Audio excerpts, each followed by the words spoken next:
अस्सलाम वालेकुम। नूरुल हुदा चैनल में आप सबको खुश आमदीद।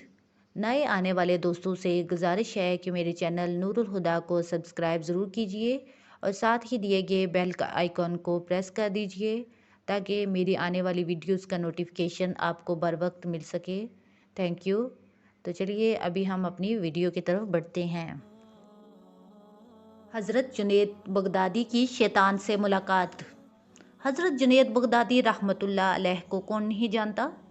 आपका वाक़या है कि आपने एक मर्तबा दिल में ख़याल किया कि अगर शैतान से मुलाकात हो जाए तो एक सवाल करूँगा, और उन्होंने अल्लाह से दुआ की कि ऐ अल्लाह, किसी शैतान से मुलाकात करवा दे ताकि उससे सवाल कर लूँ। एक दिन नमाज पढ़कर मस्जिद से बाहर निकले तो एक बूढ़ा आदमी झुक कर सलाम करने लगा।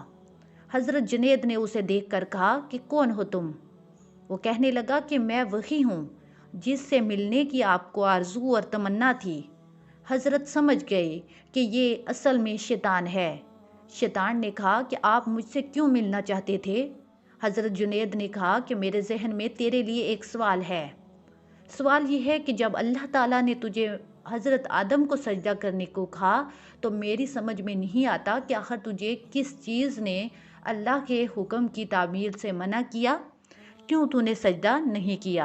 उस पर शैतान का जवाब क्या था वो सुनने के काबिल है। उसके जवाब ने कुछ देर के लिए तो हज़रत जुनैद के होश उड़ा दिए। उसने कहा कि जुनैद, आप जैसा तौहीद परस्त आदमी और ये मुशरकाना सवाल।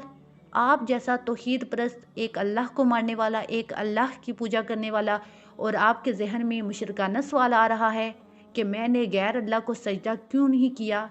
कहने लगा कि आदम तो गैर खुदा थे, खुदा तो नहीं थे, मैं गैर अल्लाह को सजदा क्यों कर लेता। आप जैसा तौहीद परस्त आदमी ऐसा मुशरकाना सवाल मुझसे कर रहा है, बड़े अफसोस की बात है।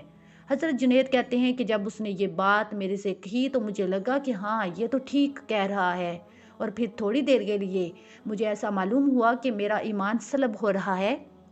इसलिए मैं सन्नाटे में पड़ गया, होश हवास बाकी ना रहे। मैं सोचने लगा कि इसको क्या जवाब दे सकता हूँ, इसलिए कि जब वो कह रहा है कि तुम एक अल्लाह को मानने वाले हो और मुझसे पूछते हो कि आदम को सजदा क्यों नहीं किया। हज़रत जुनैद रहमतुल्लाह अलैह कहते हैं कि मेरे जहन में जवाब नहीं आया। फ़ौरन अल्लाह की तरफ से इल्हाम हुआ और मुझसे कहा गया कि इससे पूछो कि हुक्म देने वाला कौन था। हुक्म देने वाला जब खुद कह रहा है कि फ़लाँ चीज़ को सजदा करो तो तौहीद उसी का नाम है कि उसकी बात को मान लिया जाए। हज़रत जुनैद कहते हैं कि इस इल्हाम के बाद मेरा ईमान बरकरार हुआ, वरना मुझे ऐसा मालूम हुआ कि मेरे ईमान में तज़ल्ज़ुल पैदा हो गया है।